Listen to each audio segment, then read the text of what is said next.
3월 23일 월요일. 꿀꺽꿀꺽 소리. 한바탕 큰 전투를 치르고 나서 부상당한 병사가 애타게 물을 찾고 있었습니다. 마침 군종 목사에게 얼마의 물이 남아 있었습니다. 목사는 수통을 그 병사에게 건넸습니다.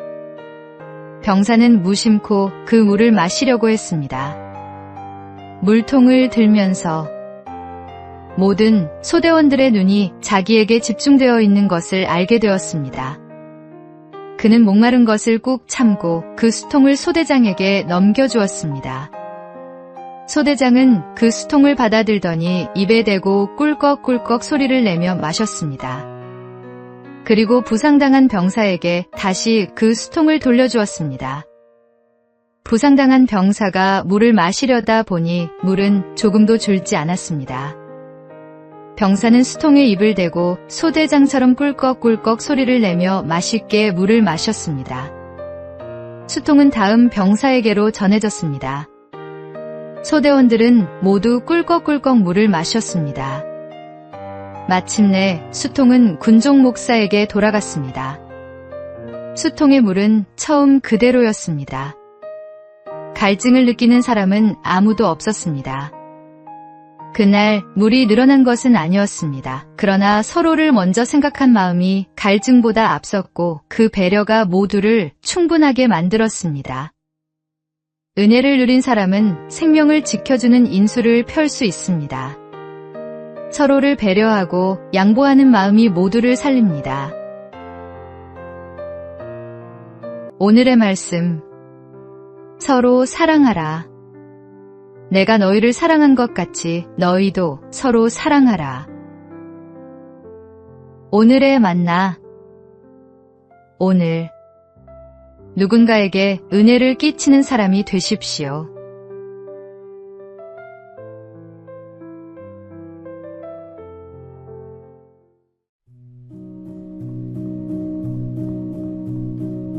(3월 24일) 화요일. 행동하는 한 사람. 어느 아파트 단지에 늘 같은 문제가 있었습니다. 지하주차장 출입구 바닥이 움푹 패여 차가 지날 때마다 쿵 소리가 났습니다. 주민들은 불평했습니다. 관리사무소는 뭐 하는 거야? 다칠 사람 나오면 그때 고칠 건가?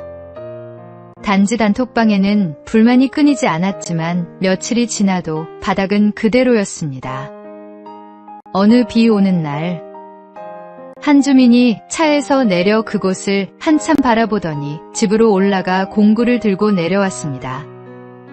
임시로 흙과 자갈을 채우고 위험 표시를 붙여두었습니다.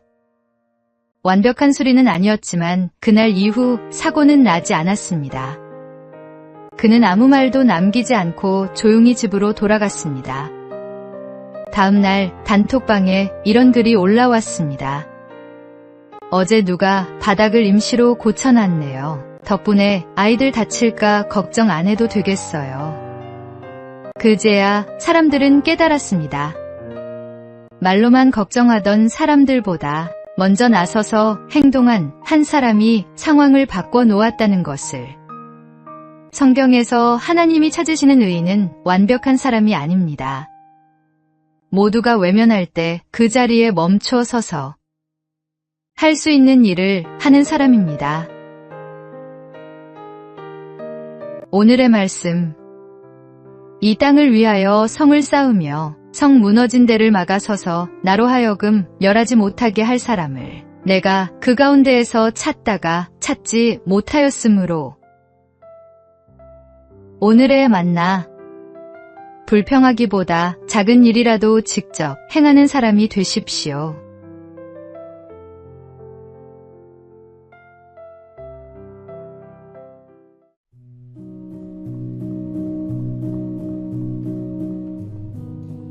(3월 25일) 수요일. 육체의 풍년, 영혼의 흉년. 요즘 우리 사회는 먹을 것이 넘쳐납니다. 음식에 대한 경외감이 사라지면서 우리는 음식을 절제하지 못하고 마구 먹게 됐습니다. 현대인들의 육체는 온갖 달콤하고 기름진 음식에 길들여졌고 이로 인해 육체는 풍년을 맞은 듯합니다. 그러나 영혼은 어떨까요? 영혼은 더욱 곤고하고 황폐합니다. 흉년입니다. 몸을 강건케 하는 음식의 소중함을 잊은 채 음식을 먹기 때문입니다. 황새는 비교적 오래 삽니다. 그 이유는 황새는 욕심이 없는 새여서 절대로 과식, 과욕이 없기 때문입니다. 먹이를 아무리 줘도 필요한 양만큼 먹고는 그 이상은 안 먹는다고 합니다.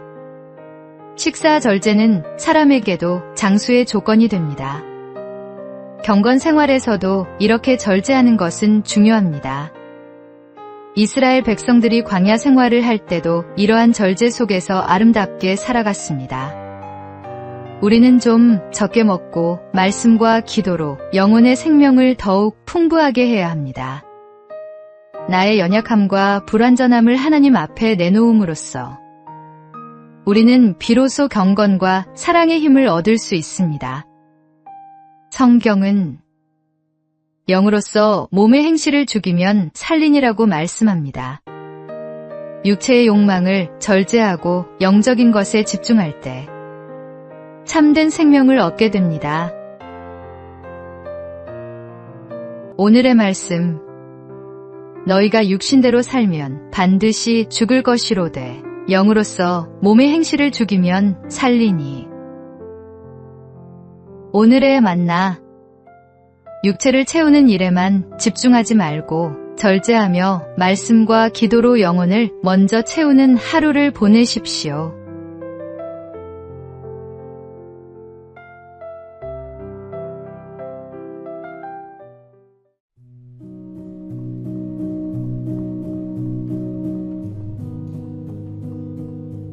(3월 26일) 목요일. 작은 새를 품듯. 어떤 젊은 여인이 전도사에게 완전한 헌신에 대해 이야기했습니다. 저는 도저히 저 자신을 주님께 온전히 드릴 수가 없어요. 혹시 제가 원하지 않는 너무 힘든 선교지로 보내실까 두려워요. 전도사가 조용히 말했습니다. 어느 추운 겨울 아침, 반쯤 얼어붙은 작은 새 한 마리가 당신의 창문을 두드리고 있다고 생각해 보세요. 그 작은 새가 당신에게 자신을 맡기고 먹이와 따뜻함과 보호를 기대하며 당신의 손 안으로 들어온다면 당신은 그 새를 해치겠습니까? 아니면 품에 안아 살려주겠습니까? 그 말을 듣는 순간 그녀의 두 눈에 이해의 빛이 스쳤습니다. 헌신이 두려운 이유는 주님을 몰라서가 아니라 주님의 마음을 아직 다 알지 못해서일지도 모릅니다. 우리가 작은 새 한 마리도 품에 안아 따뜻하게 보살피려 하는데 하물며 우리를 사랑하시는 하나님께서야 얼마나 더 우리를 귀하게 여기시겠습니까? 하나님께 자신을 온전히 맡기는 것은 두려움이 아니라 가장 안전한 선택입니다. 주님께서는 우리를 해치려 하시는 것이 아니라 가장 좋은 길로 인도하시기 때문입니다. 성경은 너희 몸을 하나님이 기뻐하시는 거룩한 산 제물로 드리라고 말씀합니다. 주님의 사랑을 신뢰하고 온전히 자신을 맡기십시오. 오늘의 말씀, 그러므로 형제들아 내가 하나님의 모든 자비하심으로 너희를 권하노니 너희 몸을 하나님이 기뻐하시는 거룩한 산 제물로 드리라. 오늘의 만나, 하나님께 자신을 맡기는 것이 두렵다면 그분의 사랑을 더 깊이 묵상하십시오. 주님은 우리를 가장 선한 길로 인도하십니다.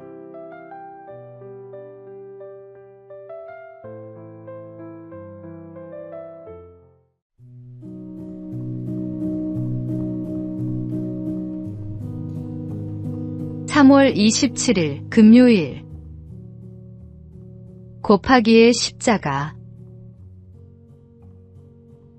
십자가를 세워놓고 보면 더하기표처럼 보입니다. 그러나 십자가를 등에 지면 그것은 곱하기표가 됩니다. 100만 원에 100만 원을 더하면 200만 원이 되지만 100만 원에 100만 원을 곱하면 상상할 수 없는 값이 됩니다. 신앙도 마찬가지입니다. 이해타산으로 계산하는 더하기의 신앙은 한계를 가지지만 자신을 내어놓는 곱하기의 신앙은 열매를 낳습니다. 이해타산적인 사람은 희생의 십자가를 지지 않습니다. 그러나 곱하기의 십자가를 지는 사람은 옛사람과 구습을 못 박는 십자가를 집니다. 주님께서 죄인된 나를 위해 십자가를 지실 때 죄인된 나는 이미 그분 안에서 죽었습니다. 이제 우리가 져야 할 십자가는 많은 열매를 맺기 위해 땅에 떨어져 죽는 미랄의 십자가입니다. 사명의 십자가입니다. 남을 살리기 위해 고난과 수치를 영광으로 여기는 사람. 그가 사명의 십자가를 지는 사람입니다. 그로 인해 수많은 영혼이 생명을 얻습니다. 건강한 그리스도인은 바로 이 사명의 십자가를 지고 곱하기의 기적을 삶으로 이루어 갑니다.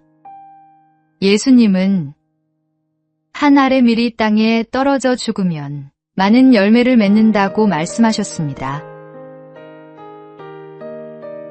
오늘의 말씀.